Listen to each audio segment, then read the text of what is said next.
Assalamualaikum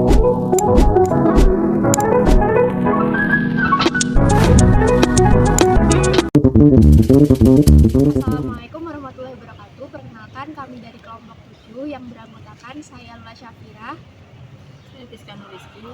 Saya Alfiat Nurul Aziza. Saya Mila Yulestari. Alun-alun Kidul menjadi daya tarik pariwisata legendaris bagi warga lokal maupun wisatawan luar kota bahkan mancanegara. Salah satunya dikarenakan banyaknya UMKM yang berjualan di sekeliling alun-alun tersebut. Alun-alun Kidul menawarkan lapangan hijau yang luas bagi para wisatawan untuk duduk lesehan bersama teman maupun keluarga. Hal ini menjadi pertanyaan bagi kelompok kami. Mengapa alun-alun Kidul tidak memberikan fasilitas tempat duduk yang lebih tepat bagi para wisatawan?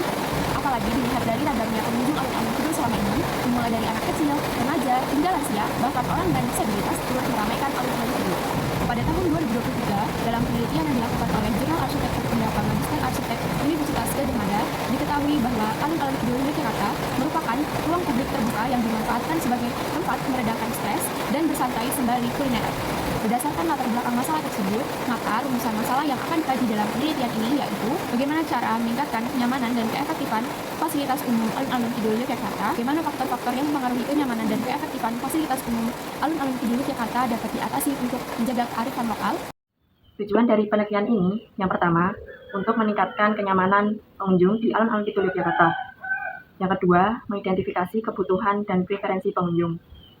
Untuk itu, kita dapat mengembangkan strategi untuk meningkatkan keefektifan tempat duduk bagi pengunjung di alun-alun Kidul Yogyakarta, seperti penambahan tempat duduk, penempatan strategis, serta desain yang ergonomis dan estetis.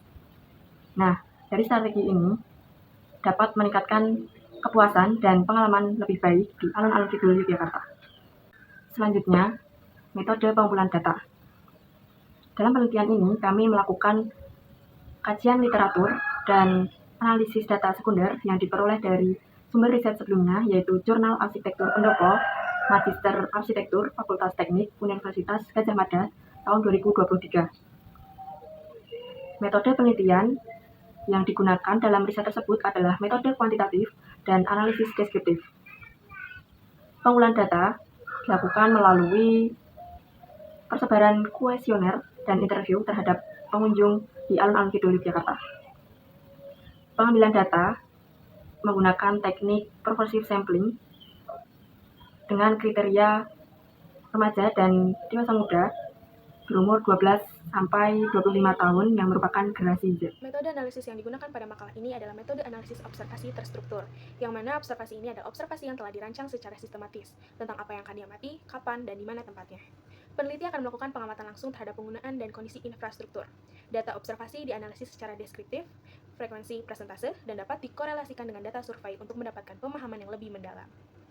Harapan pelaksanaan perancangan makalah ini adalah untuk menghasilkan sebuah karya ilmiah yang berkualitas tinggi, relevan, dan memberikan kontribusi signifikan, baik secara praktis bagi pengelolaan alun-alun Kidul, maupun secara akademis dalam studi ruang publik dan kepuasan para pengunjung. Makalah ini diharapkan dapat menjadi landasan yang kuat untuk upaya berkelanjutan dalam meningkatkan pengalaman pengunjung di salah satu ruang publik ikonik di kota Yogyakarta.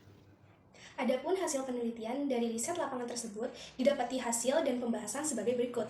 Yang pertama, pengunjung alun-alun Kidul Yogyakarta didominasi oleh Gen Z yang lebih cenderung memilih beraktivitas yang memunculkan interaksi sosial. Lalu, Gen Z sebagai pengunjung alun-alun Kidul Yogyakarta cenderung memilih datang bersama dengan teman-temannya.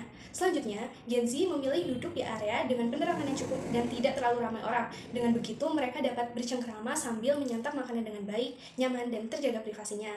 Lalu, kedekatan dengan tempat sampah juga menjadi preferensi beberapa responden. Hal ini bertujuan untuk memudahkan mereka saat hendak membuang sampah sisa makanan yang dibawa. Lalu, setting aktivitas kuliner mengutamakan ketersediaan area duduk agar dapat menyantap makanan dengan nyaman.